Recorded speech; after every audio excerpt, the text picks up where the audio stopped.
Good morning, students. I'm Dr. Pooja Saxena, Geography Department, Government College, Bundi. हम physiographic regions of India, Bharat के भूआकृतिक प्रदेशों का अध्ययन कर रहे थे. इसके अंतर्गत हमने पिछले लेक्चर में हिमालयन रीजन को देखा. आज हम दूसरे भूआकृतिक प्रदेश the great plains of India, Bharat के वृहद मैदानों का अध्ययन करेंगे, जिसे सतलज गंगा ब्रह्मपुत्र का मैदान और पूर्व में गंगा सिंधु का मैदान भी कहा जाता था. ये एक विशाल मैदान है जो एक ट्रांजिशनल जोन के अंतर्गत हिमालय की शिवालिक हिल्स और प्रायद्वीपीय भारत के मध्य में स्थित है. मूलतः यह एक एग्रेडेशनल प्लेन है, यानी जमाव की प्रक्रिया से निर्मित है. सिंधु, गंगा, ब्रह्मपुत्र और उसकी सहायक नदियों द्वारा निर्मित जलोढ़ निक्षेपों से निर्मित ये विश्व के उपजाऊ मैदानों में से एक माना जाता है. लगभग 7.5 लाख वर्ग किलोमीटर क्षेत्र में विस्तृत, पूर्व से पश्चिम लगभग 3200 किलोमीटर की लंबाई में फैला हुआ, और इसकी चौड़ाई 150 से 500 किलोमीटर के मध्य में है. इस मैदान का औसत ढाल बहुत कम है, मूलतः 25 सेंटीमीटर प्रति किलोमीटर से भी कम ढाल रखता है ये. इसके अंतर्गत उत्तरी राजस्थान, पंजाब, हरियाणा से लेकर उत्तर प्रदेश, बिहार, वेस्ट बंगाल और असम सम्मिलित है. ये एक मोनोटोनस और होमोजीनस सरफेस है, यानी समरूप और एकसार सतह वाला है, फीचरलेस है, आकृति विहीन है, लेकिन निक्षेप के आधार पर भिन्नता लिए हुए है. जो इसके डिपोजिशनल फीचर्स हैं उसके आधार पर ये भिन्नता लिए हुए हैं. इसकी उत्पत्ति मूलतः आप देखें कि पेनिनसुलर और हिमालयन रीजन के बीच का जो डीप डिप्रेशन है उसमें फिलिंग का परिणाम है, उसमें भराव का परिणाम है. हम नॉर्दर्न प्लेन्स को मूलतः दो प्रकार से वर्गीकृत कर सकते हैं. एक तो फिजियोग्राफिक डिवीज़न यानी भूआकृतिक वर्गीकरण के तौर पे, और दूसरा प्रादेशिक वर्गीकरण के तौर पे. भूआकृतिक वर्गीकरण के अंतर्गत इसे 5 हिस्सों में विभक्त किया जाता है, जो मूलतः जमाव के कंटेंट्स पर आधारित है. दी भाबर प्लेन्स, दी तराई ट्रैक्ट, दी भांगर या बांगर, दी खादर और डेल्टा प्लेन्स. और दूसरी तरफ प्रादेशिक वर्गीकरण के आधार पर जो स्थान पर आधारित है, इसे Rajasthan plains, Punjab Haryana plains, Ganges plains, Brahmaputra plains और delta of Ganga and Brahmaputra के आधार पर विभक्त किया जाता है. हम बात करें सबसे पहले भूआकृतिक वर्गीकरण की, तो जो भाबर प्लेन्स हैं वो मूलतः 8 से 16 किलोमीटर चौड़ी ईस्ट टू वेस्ट डायरेक्शन में विस्तृत शिवालिक की फुटहिल्स में सिंधु से तीस्ता तक विस्तृत क्षेत्र है. देखिए, ये जो एरिया है वो ग्रेवेल यानी बजरी और अनअसॉर्टेड सेडिमेंट्स यानी अवर्गीकृत अवसाद का निक्षेप है, जो उन रिवर्स के द्वारा जो कि हिमालय और शिवालिक से नीचे उतरी हैं.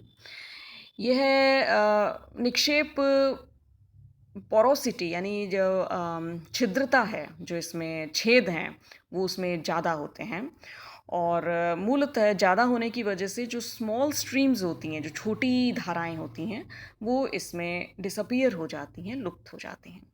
इस क्षेत्र में बड़े पेड़ मिलते हैं जिनकी रूट्स लंबी होती हैं, क्योंकि सर्वाइवल की दृष्टि से उसकी रूट्स लंबी होती हैं, और एग्रीकल्चर की दृष्टि से ये रीज़न बिल्कुल भी उपयुक्त नहीं होता. दूसरा हम लेते हैं द तराई रीजन, जो कि भाबर ट्रैक्ट के दक्षिण में 15 से 30 किलोमीटर चौड़ी एक पट्टी है. इसके अंतर्गत जो धाराएं हैं वो फिर री इमर्ज होती हैं, यानी फिर से प्रकट होती हैं. ये एक मार्शी लैंड है और पंजाब, उत्तर प्रदेश और उत्तरांचल के अंतर्गत सम्मिलित है, और बेसिकली एक कृषि भूमि है. इसके बाद हम लेंगे दी भांगर. ये पुराना एल्यूवियल प्लेन है, मिडिल प्लीस्टोसीन एज का, और जो नदियों के बाढ़ क्षेत्र हैं उसके अंतर्गत पड़ता है. इसके अंतर्गत मूलतः इम्प्योर कैल्शियम कार्बोनेट के नोड्यूल्स, जिसे हम कंकड़ कहते हैं, और छोटे छोटे पैचेस में लवणीय और क्षारीय मिट्टी जिसे रे, थूर जैसे नामों से पुकारा जाता है, यहाँ पर मिलती हैं। इसके बाद हम बात करें दी खादर प्लेन्स। खादर प्लेन जो है वो नया जलोढ़ निक्षेप है और मूलतः नदी के किनारों के सहारे बाढ़ के मैदानों के अंतर्गत आता है। इसके अंतर्गत हर साल प्रत्येक वर्ष नवीन जलोढ़ निक्षेप निर्मित होते हैं और बहुत महत्वपूर्ण फसलों का कल्टीवेशन एरिया है ये। इसके बाद लेते हैं डेल्टा प्लेन्स। डेल्टा प्लेन्स जो हैं वो खादर प्लेन्स का ही एक्सटेंशन है और लगभग 1.9 लाख स्क्वायर किलोमीटर का क्षेत्र ये रखता है। ये भी दलदली क्षेत्र हैं और जो uplands of the delta region है इनको चार्स और जो मार्शी लैंड्स हैं उनको बील्स ऐसे बुलाया जाता है।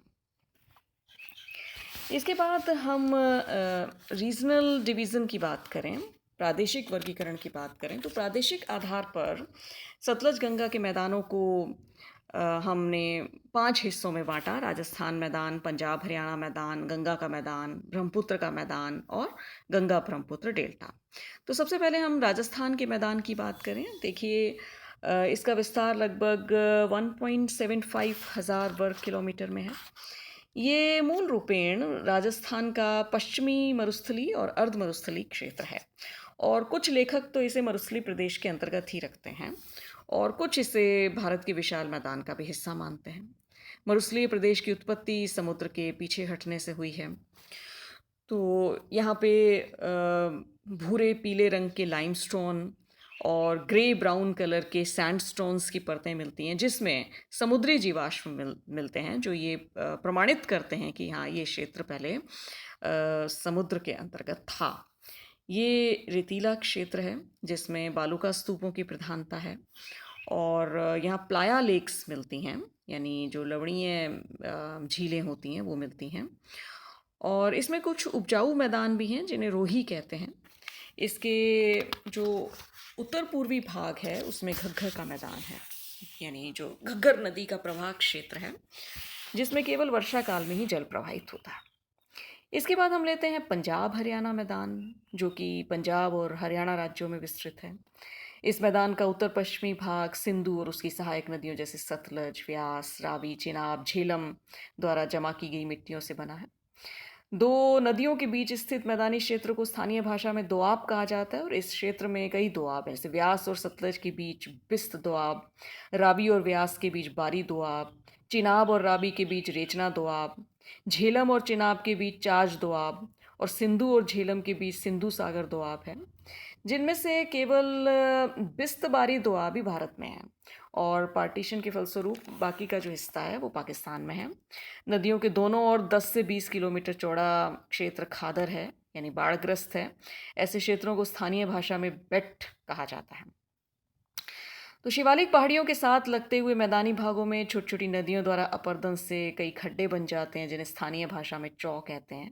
पंजाब के होशियारपुर ज़िले में ये काफ़ी मिलते हैं और दक्षिण पूर्व में घग्गर नदी तक फैले मैदान को हरियाणा का मैदान कहते हैं। सिंचाई की सुविधा में जब से वृद्धि हुई तो हरियाणा मैदान का उपयोग कृषि की दृष्टि से बहुत तेज़ी से बढ़ा है। इसके बाद हम बात करते हैं गंगा के मैदान की। गंगा का मैदान जो विशाल समतल उपजाऊ मैदान है, गंगा और उसकी ट्रिब्यूटरीज जैसे यमुना, गोमती, घाघरा, गंडक, कोसी, बेतवा, केन, चंबल, सोन, इनकी जमा की गई उपजाऊ मिट्टियों से निर्मित है, जिसका विस्तार अरावली श्रेणियों के पूर्व से प्रारंभ होकर वेस्ट बंगाल तक है और यहाँ पूर्वी राजस्थान, उत्तराखंड, उत्तर प्रदेश, झारखंड, बिहार और वेस्ट बंगाल के अंतर्गत ये आता है। गंगा के मैदान को 3 वृहत रीजन्स में बांट सकते हैं: upper Ganga plain, middle Ganga plain and lower Ganga plain. इस मैदान का सामान्य ढाल जो है पूर्व और दक्षिण पूर्व की ओर है। इस मैदान में खादर और बांगर भूमि मिलती है और जो बांगर प्रदेश है उसमें कुछ शुष्क भागों में छोटे छोटे टीले मिलते हैं जिन्हें स्थानीय भाषा में भूड़ कहा जाता है। तो उत्तर प्रदेश के पूर्वी भाग में इसे कहते हैं गंगा यमुना दोआब, उत्तर मध्य भाग में रोहेलखंड का मैदान और उत्तर पूर्वी भाग को अवध का मैदान कहा जाता है। इसी तरह बिहार में गंगा नदी के दोनों ओर इसे झारखंड का मैदान या बिहार का मैदान कहते हैं। झारखंड के मैदान में घाघरा, गंडक, कोसी नदियाँ बहती हैं। इसका ढाल दक्षिण पूर्व की ओर है। बिहार के मैदान में छोटा नागपुर के पठार से निकलकर सोन और अन्य नदियाँ उत्तर और उत्तर पूर्व की ओर प्रवाहित होकर फिर गंगा नदी से मिल जाती हैं। अच्छा, वेस्ट बंगाल में हिमालय पदीय क्षेत्र से गंगा के डेल्टा तक इसे नॉर्थ बंगाल प्लेन कहा जाता है। इसमें गंगा और ब्रह्मपुत्र नदियाँ प्रवाहित होती हैं। इस पर्वत पदीय क्षेत्र को द्वार कहते हैं, जहाँ चाय के बागान स्थित हैं। इसके बाद हम लेते हैं ब्रह्मपुत्र का मैदान। ब्रह्मपुत्र का मैदान असम राज्य में हिमालय और गारो पहाड़ियों के बीच फैला एक सकड़ा और लंबा मैदान है, जो ब्रह्मपुत्र द्वारा जमा की गई कांप मिट्टी से निर्मित है। ये मैदान 650 किलोमीटर लंबा और 100 किलोमीटर चौड़ा है। इसके जल में मिट्टी की अधिकता होने से यहाँ बहाव में रुकावटें आती हैं और ढेरों मिट्टी एकत्रित हो जाती हैं। इस कारण ब्रह्मपुत्र नदी में द्वीप बहुत मिलते हैं। नेक्स्ट आते हैं गंगा ब्रह्मपुत्र का डेल्टा। ये एक अत्यंत समतल क्षेत्र है, समुद्र तल से बहुत कम ऊंचा है। इस क्षेत्र में ज्वार का जल फैल जाता है तो ये भाग दलदली रहता है। तो ज्वारीय जल के डूब में न आने वाली जो उच्च भूमि होती है उसे यहाँ चार कहते हैं, जहाँ पे सेटलमेंट्स हैं। और जो निम्न भूमि होती हैं उसे बिल कहते हैं, जिनमें जूट धोने के लिए पर्याप्त जल मिल जाता है। ठीक है। तो ये था हिमालयन ग्रेट प्लेन्स का प्रादेशिक वर्गीकरण। देखिए, सतलज गंगा ब्रह्मपुत्र का मैदान बहुत महत्व रखता है। ये मात्र एक भौतिक प्रदेश ही नहीं है, बल्कि ये आर्थिक प्रदेश भी है भारत का। यहाँ जनसंख्या का सघन जमाव है। इस प्रदेश में भारतीय संस्कृति और सभ्यता का एक सुविकसित स्वरूप देखा जाता है। सामाजिक राजनीतिक दृष्टि से भी बहुत महत्वपूर्ण क्षेत्र है। यहाँ की मिट्टी बहुत उपजाऊ है, नदियों द्वारा निक्षेपित है, जिसका नवीनीकरण होता रहता है। इस कारण से इसे ग्रैनरी ऑफ इंडिया कहा जाता है। भारत के जो महत्वपूर्ण स्टेट्स हैं जैसे हरियाणा, पंजाब, उत्तर प्रदेश, बिहार, वेस्ट बंगाल, वो खाद्यान्नों के उत्पादन में और व्यापारिक फसलों के उत्पादन में जो अपना महत्वपूर्ण स्थान रखते हैं, वो मूलतः इस वृहत मैदान का ही परिणाम है। इस मैदान में नदियों का जाल फैला हुआ है, जिसमें से अधिकांश हिमालय से निकलने वाली सतत वाहिनी नदियां हैं। और जहाँ वर्षा कम है वहाँ पे नहरें निकाल कर सिंचाई की जाती है। जैसे पंजाब और पश्चिमी उत्तर प्रदेश का जो क्षेत्र है वहाँ नहरों की अधिकता मिलती है। भूमिगत जल भी प्रचुरता से उपलब्ध है। जो मैदानी प्रदेश है इसका मंद ढाल और सतत प्रवाहित नदियाँ होने से यहाँ जलमार्ग विकसित किए गए हैं। जैसे देश का आंतरिक जलमार्ग नंबर 1 इलाहाबाद हल्दिया गंगा भागीरथी हुगली नदी पर, जो कि 1620 किलोमीटर लंबा है। इसी तरह आंतरिक जलमार्ग 2 ब्रह्मपुत्र नदी पर, जो 891 किलोमीटर लंबा है। इस प्रदेश में नदियों पर बांध बनाकर जल विद्युत उत्पादन किया जाता है। समतल मैदानी भाग है तो यहाँ सघन बसावट मिलती है। स्थलीय परिवहन बहुत अच्छा विकसित हुआ, सड़क और रेल यातायात का पर्याप्त विकास हुआ है। इस क्षेत्र में देश की लगभग 45% जनसंख्या निवास करती है, क्योंकि यहाँ उपजाऊ मिट्टी है, कृषि है, ट्रांसपोर्टेशन की अच्छी सुविधाएं हैं, इंडस्ट्रीज़ डेवलप हैं। तो ये एक सघन जनसंख्या क्षेत्र है इस दृष्टि से भारत का। यहाँ उत्तर प्रदेश है सर्वाधिक जनसंख्या वाला राज्य, जहाँ देश की 16.5% जनसंख्या निवास करती है।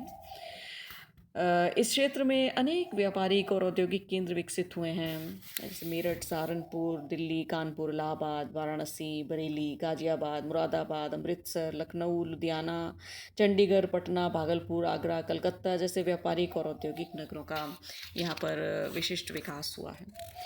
तो इस मैदान के पश्चिमी और पूर्वी भाग में जो अवसाद जमे हैं उनमें वृक्षों के दब जाने से यहाँ कोयले के जमाव में मिलते हैं।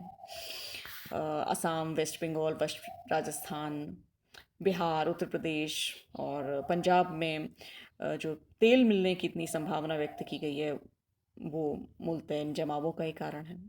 तो ये मैदान सभ्यता की जन्मभूमि रहा है। ये बृहत मैदान राजनीतिक और सांस्कृतिक इतिहास, भारतीय इतिहास का पर्यायवाची माने। अनेक तीर्थ स्थान भी हैं यहाँ पे, जैसे कुरुक्षेत्र, मथुरा, वृंदावन, प्रयाग, काशी, गया, गढ़मुक्तेश्वर, वाराणसी आदि। तो संक्षेप में हम कह सकते हैं कि गंगा सतलज ब्रह्मपुत्र मैदान जो है वो भारत का अति महत्वपूर्ण प्राकृतिक, आर्थिक और सांस्कृतिक क्षेत्र है और देश के विकास में इसकी महती भूमिका है। धन्यवाद।